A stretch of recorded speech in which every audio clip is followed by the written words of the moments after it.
In the early 1970s, the makers of the movie started the search for the perfect cast to bring the next installment of Planet of the Apes series to life. For the central character of Caesar, they needed someone who could portray both intelligence and emotional depth. After extensive screen tests, they found their lead in Roddy McDowall, an experienced British actor known for his roles in classics like Lassie Come Home and My Friend Flicka. McDowall had already played the role of Cornelius in previous films of the franchise, but this time he would take on the more challenging part of Caesar, the revolutionary ape leader. The film also required talented young actors to play apes. To find these unique performers, the production team turned to real-life circuses and animal training schools. Among them was Sal Mineo, a former teen idol looking to reinvent himself, who took on the role of Milo, a chimpanzee raised by humans. Similarly, the producers wanted seasoned actors for the human roles. Ricardo Montalban, famous for his work in television and movies, including Star Trek, was selected as Armando, a kind-hearted circus owner protecting Caesar. Meanwhile, Severn Darden, a member of Chicago's Second City improvisational comedy troupe, landed the part of Governor Breck, the ruthless antagonist. Casting for the movie involved careful consideration of physicality and movement as well. Many actors went through rigorous motion capture sessions and learned specialized movements created by expert choreographers. This allowed the crew to convincingly depict apes interacting with one another and their surroundings. Chemistry tests between main characters were crucial too. Scenes featuring conflict and camaraderie between Caesar and other apes, particularly those involving Armando, demanded genuine rapport. Thankfully, the actors managed to build strong connections during rehearsals, which translated beautifully onto the big screen. Throughout the casting process, the creators sought individuals who could fully commit to their roles, pushing boundaries of acting and visual effects. Their efforts resulted in a compelling ensemble that made Conquest of the Planet of the Apes stand out among its contemporaries. The making of the 1972 movie, often referred to as Apes, was heavily influenced by its director, J. Lee Thompson. Known for his firm but fair leadership style, Thompson brought a clear artistic vision to the production. He drew inspiration from various sources, including the socio-political climate of the early 1970s and the rise of civil rights movements. This influence is evident in the movie's exploration of power dynamics and oppression.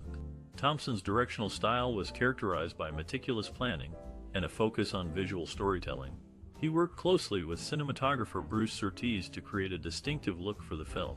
Together, they employed high-contrast lighting and tight framing to heighten the sense of confinement and tension experienced by the main character, Caesar. The collaboration between Thompson and the cast was equally crucial. Ricardo Montalban, who played Armando, recounted how Thompson encouraged actors to delve deep into their roles, fostering an environment where creativity could flourish. For instance, Roddy McDowall, who portrayed Caesar, developed a unique sign language for the character, which Thompson readily incorporated into the film. Moreover, Thompson's relationship with the crew was one of mutual respect and cooperation. Production designer William Kraber praised Thompson's ability to articulate his ideas clearly, enabling the crew to bring those concepts to life accurately. The result was a compelling post-apocalyptic setting that underscored the narrative's themes of power and resistance. In summary, J. Lee Thompson's directorial vision for Apes was marked by thoughtful interpretation of societal issues, innovative visual techniques, and fruitful collaborations with cast and crew members alike. His approach resulted in a powerful and provocative cinematic experience. Let's talk about the 1972 movie, Conquest of the Planet of the Apes. This film takes place in a future where apes have become intelligent and rise against their human oppressors, a powerful image, for sure.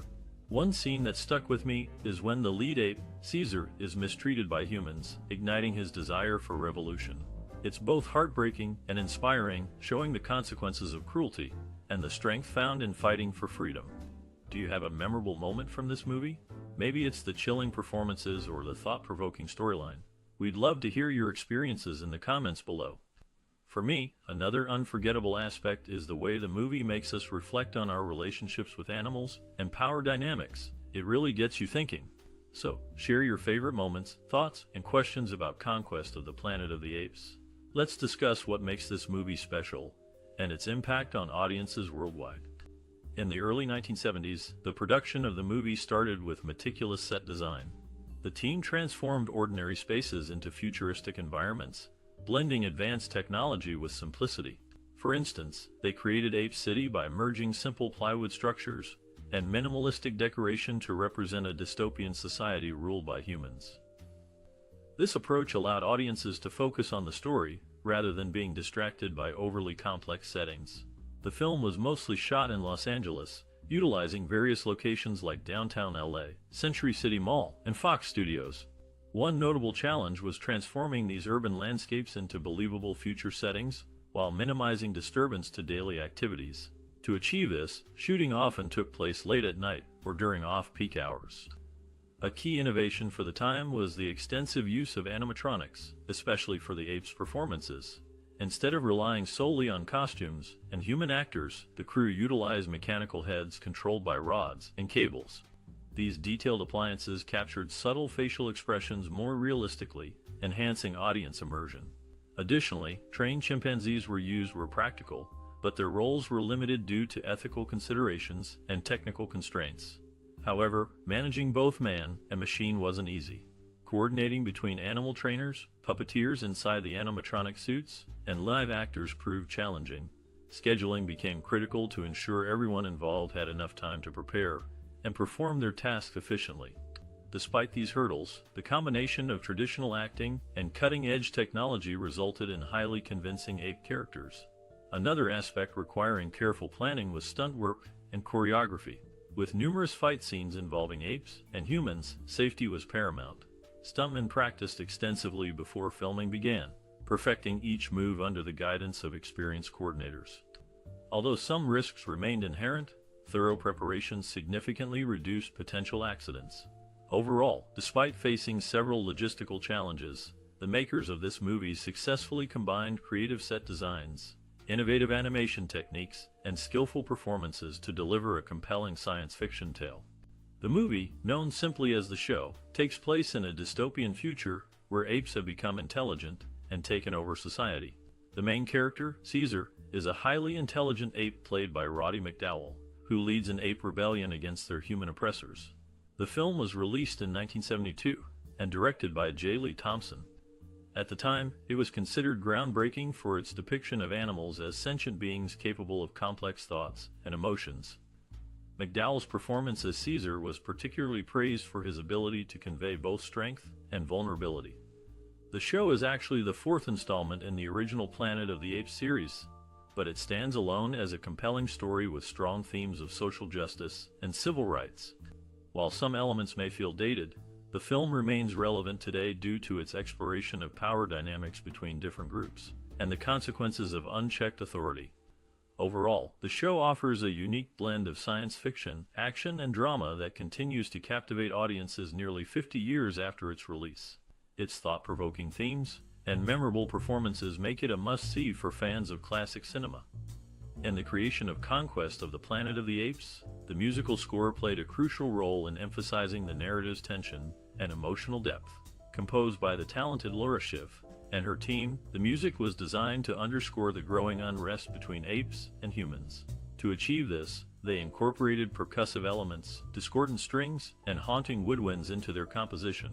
Schiff drew inspiration from various sources when crafting the score. She aimed to capture the primal nature of our simian cousins, while highlighting their gradual transformation into intelligent beings capable of challenging human dominance. This duality led Schiff to experiment with contrasting sounds. Gentle piano melodies paired alongside aggressive drum beats evoke both innocence and savagery present within the storyline. Interestingly, Schiff also decided to incorporate electronic instruments into some parts of the score, reflecting the futuristic setting of the movie. These synthetic tones added another layer of unease, amplifying the cold detachment displayed by certain human characters towards their ape counterparts. The process of creating the score wasn't devoid of challenges, though. According to Schiff, synchronizing the music with the fast-paced action scenes proved particularly tricky. They had to ensure that each note aligned perfectly with what was happening on screen, which required meticulous planning and execution. Meanwhile, the soundtrack featured songs chosen carefully to resonate thematically with the movie's overarching messages. While specific details about these selections remain scant, it's clear that they contributed significantly to enhancing the overall viewing experience. Overall, the collaboration between the composers and musicians resulted in a powerful auditory accompaniment that deepened the audience's connection with the film's characters and themes. By blending traditional orchestration techniques with innovative approaches, they successfully created a sonic landscape that mirrored the dystopian future portrayed in the movie. In the 1972 movie, Conquest of the Planet of the Apes, two notable actors, Ricardo Montalban and Don Murray, delivered memorable performances. Montalban faced significant health challenges, having sustained a severe back injury years ago during the filming of Across the Wide Missouri. By 1993, he underwent a complex 9-hour spinal surgery to alleviate persistent pain, which had left him wheelchair-bound as a paraplegic. Don Murray's career included various roles, some intertwining with those of actress Helen Hunt. For instance, he portrayed her father in Quarterback Princess, and later her grandfather in Peggy Sue Got Married. Apart from acting, Murray served his country during the Korean War as a volunteer overseas before becoming involved in discussions surrounding the potential establishment of a Peace Corps during the Eisenhower administration. Unfortunately, he couldn't attend these meetings because of prior television commitments. One of the most memorable scenes in the movie takes place in an empty shopping mall, where Caesar, the chimpanzee leader, rallies his ape followers against human oppression. Director J. Lee Thompson utilized wide shots to capture the vastness of the mall, emphasizing the apes' growing power. Cinematographer Bruce Surtees used harsh lighting to create stark contrast between light and shadow, symbolizing the conflict between apes and humans. Caesar's powerful speech during this scene stirred up emotions among both the apes and the audience. Actor Roddy McDowall, who played Caesar, recalled feeling overwhelmed while performing the monologue. He said, "I was so choked up doing it because I realized what it meant. Freedom for all." Another unforgettable moment occurs when Governor Breck captures Caesar and tortures him for information about the Ape Rebellion. This intense scene highlights Ricardo Montalban's exceptional acting skills as he portrays Breck's sadistic nature. The close-ups of Breck's face reveal his twisted pleasure in inflicting pain, making the audience despise him even more. The climactic confrontation between Caesar and Breck has become one of the movie's most iconic scenes. After being pushed too far, Caesar utters the famous line, "No, you shall not kill," before leading the apes into battle. This dramatic turning point demonstrates Caesar's transformation from submissive pet to fierce revolutionary, solidifying his status as a sympathetic protagonist. Thompson employed dynamic camera movements to enhance the tension and excitement during this sequence. As chaos ensues, the camera swiftly moves through crowds of fighting apes and humans, immersing viewers in the pandemonium. Combined with Lalo Schifrin's electrifying score, this thrilling finale leaves a lasting impression on audiences. Special effects artist John Chambers also contributed significantly to the movie's success by creating realistic ape costumes and makeup. His groundbreaking work earned him an honorary Oscar in 1968 for his contributions to the original Planet of the Apes series. The lifelike appearance of the apes allowed the audience to connect emotionally with their struggles, enhancing the overall experience.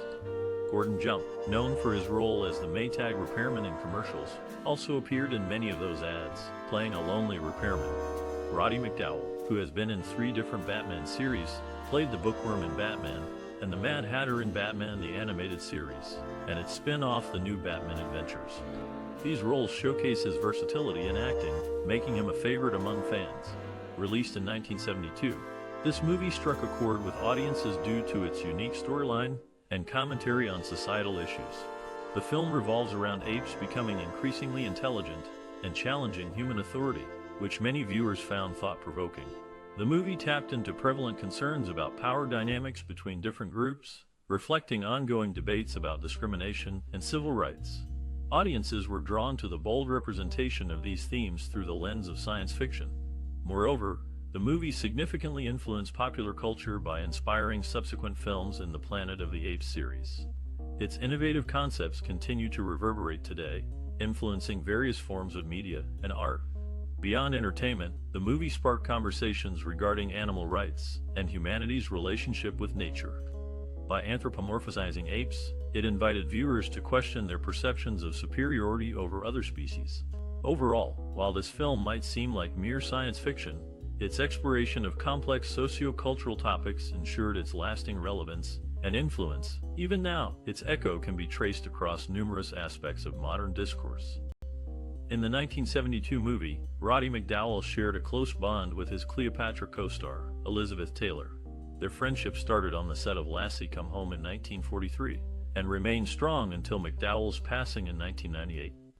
To commemorate their work together in Cleopatra, Taylor gifted McDowall a signet ring bearing the McDowall family crest. He cherished this token, wearing it daily until his death, including during his performances in TV shows and films. The 2011 film, Rise of the Planet of the Apes, shares many parallels with this movie, offering a modern retelling of its storyline. Meanwhile, Ricardo Montalban, another actor in the 1972 movie, was known for being a devoted parishioner at the Good Shepherd Parish, and a member of the Catholic Motion Picture Guild in Beverly Hills, California. His faith played a significant role in his personal life. Upon its release, the movie received mixed reviews from critics. Roger Ebert, a renowned film critic, gave it a positive review, praising its action sequences and social commentary. He noted, "This fourth episode of the Planet of the Apes series has some powerful moments." However, he also felt that the story was uneven and lacked emotional depth compared to its predecessor, Escape from the Planet of the Apes. On the other hand, Variety magazine published a more critical review. They appreciated the special effects, but found fault with the plot, writing, "The script doesn't offer enough twists or turns. Audiences seem to share this sentiment, leading to less box office success than previous installments." Despite the mixed reception, the movie did receive recognition in the form of an Academy Award nomination for Best Costume Design. This nod acknowledged the impressive work done by creators in designing costumes that effectively portrayed future apes. These accolades, though limited, still hold significance for all involved. For costume designers, an Oscar nomination highlights their creative skills and attention to detail. Moreover, even amidst negative critiques, positive aspects highlighted by critics can serve as reminders of achievements and areas where the team excelled. In the preceding film, Escape from the Planet of the Apes, Apes Zira and Cornelius named their son Milo. However, in the next movie, circus owner Armando refers to the ape as Caesar, creating a discrepancy. Adding to the confusion, the name of the ape changes again to Salome towards the end of Escape. But since Salome was killed, it appears that Armando adopted and renamed Zira's child, possibly due to fear of detection. The actor playing Armando, Ricardo Montalban, has left an indelible mark on popular culture through various roles. He gained widespread recognition as Mr. Rourke in Fantasy Island during its run from 1977 to 1984. Additionally, Montalban portrayed two notable villains equipped with devices capable of compelling individuals to carry out murders: Khan Noonien Singh in Star Trek II, The Wrath of Khan, and Vincent Lidwig in The Naked Gun from the Files of Police Squad. During the filming of one intense scene, actor Roddy McDowall, who played Caesar, accidentally hit a mark wrong, which caused a real chair to break. This added authenticity to his anger and made the take more powerful. The makeup process was arduous, taking up to 4 hours daily. Ricardo Montalban, playing Armando, arrived early each day to support fellow actors going through this lengthy procedure. A mishap occurred when a stuntman double for Caesar fell off a roof mid-take. Thankfully, he landed on soft sand, but had to remain still until the shot ended, causing concern among the cast and crew before they realized it was part of the scene. Despite these challenges, the set maintained a positive atmosphere. Director J. Lee Thompson often entertained everyone with stories from his past films like Cape Fear and The Guns of Navarone. His experience helped guide the production smoothly. In another instance, live apes were brought onto the set unannounced as a surprise for the cast and crew. This unexpected encounter led to delightful interactions between the human actors and their simian counterparts. Behind the scenes, the dedication of the team shines through, from the patience of the actors under heavy prosthetics to the camaraderie built amidst challenging circumstances. In the 1972 movie, Ricardo Montalban delivers a notable performance despite some challenges. Notably, after playing a Japanese gangster in a previous production where his eye makeup didn't allow him to blink, the same limitation carries over to this film. This results in noticeably brief shots of Montalban, creating a slightly disorienting viewing experience due to the absence of blinking during head movements. Montalban shares the distinction of being one of only 9 actors to appear in multiple films within the initial Planet of the Apes series. Specifically, he portrayed Armando in both Escape from the Planet of the Apes and the movie in discussion here. Another actor who has demonstrated impressive range is Roddy McDowall. Known for playing various versions of the Mad Hatter across several animated series, including Batman, Superman, and The New Batman Adventures, His ability to breathe life into recurring characters adds depth to these productions. Reflecting on the 1972 movie, its impact extends far beyond its release. This thought-provoking film explored complex themes, challenging societal norms and expectations. Its innovative storytelling and groundbreaking special effects left an indelible mark on the science fiction genre. The movie served as a stepping stone for future filmmakers, inspiring them to push boundaries and explore new narrative techniques. Its dystopian vision of society, where apes rise against their human oppressors, resonated deeply with audiences. This theme has been revisited and reinvented in numerous films and television shows since. Following the movie's release, we saw a surge in movies featuring non-human protagonists, subverting traditional storytelling conventions.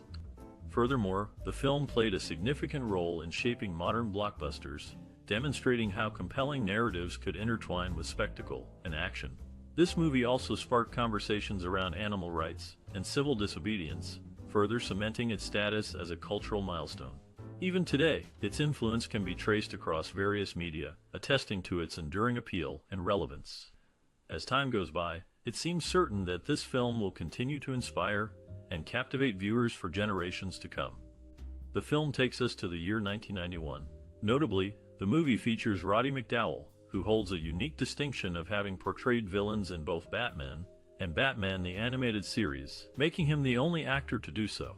Moreover, McDowall has made appearances in 4 of the 5 Planet of the Apes films, initially playing the chimpanzee archaeologist Cornelius in Planet of the Apes. He couldn't repeat his role in Beneath the Planet of the Apes due to directorial commitments in Britain for Tam Lin.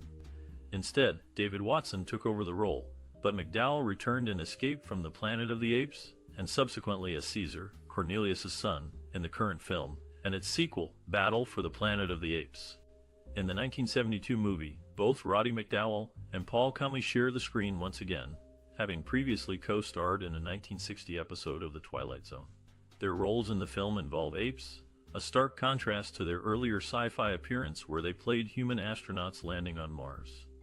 While McDowall's character, Caesar, isn't technically an astronaut like his father Cornelius, one might argue that being conceived before his parents' spaceflight still makes him connected to the profession. The film's cast also features John Randolph, known for appearing in 3 movies nominated for Best Picture Oscars: All the President's Men, Heaven Can Wait, and Prizzi's Honor. His presence adds weight to the ensemble. Interestingly, Gordon Jump, another actor in the movie, is listed as 5'11". However, there has been some discrepancy regarding his height recently, with changes made seemingly at random on various sites. Despite these minor inconsistencies, the production managed to bring together a talented group of actors to tell its story. In 1943, Roddy McDowall was set to star in Oliver Twist, although the film wasn't ultimately produced. Later, he became known for his role in the movie. Prior to this, McDowall nearly secured guest appearances in Star Trek, including the role of Trelane in The Squire of Gothos, and the voice of Armus in Skin of Evil.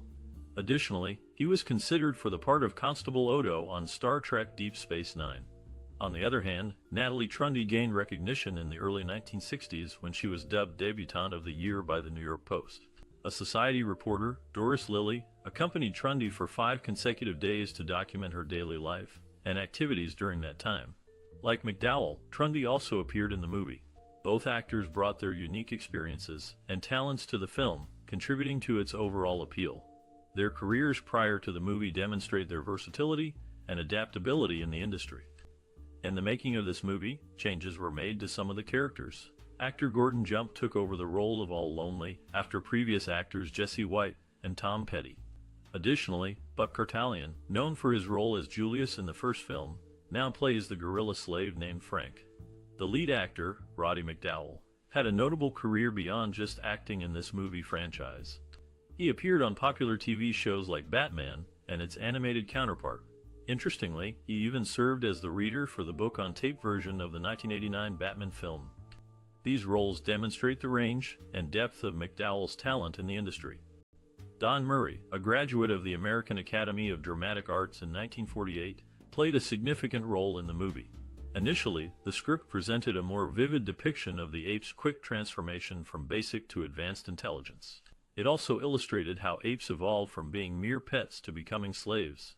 Meanwhile, Ricardo Montalban, another actor in the movie, later acknowledged America's kindness and hospitality towards him as a foreign-born performer. He did so during a 1986 recording commemorating the 100th anniversary of the Statue of Liberty. Did you watch the groundbreaking movie released in 1972, where apes gained consciousness and took over? We'd love to hear your personal stories. How did this film make you feel when you first saw it? Did it influence your perception of cinema or society in any way? Perhaps it sparked discussions among friends or family about humanity's relationship with power and authority.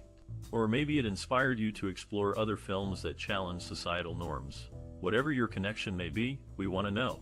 Feeling nostalgic? Share your favorite scenes or lines from the movie. Maybe the chilling moment when the apes revolted against human oppression left a lasting impression on you. Likes, shares, and subscriptions help us continue these cinematic conversations. So don't hesitate to engage with us and others who also hold fond memories of this classic film. Let's reminisce together about this iconic piece of cinema history. Tell us your story.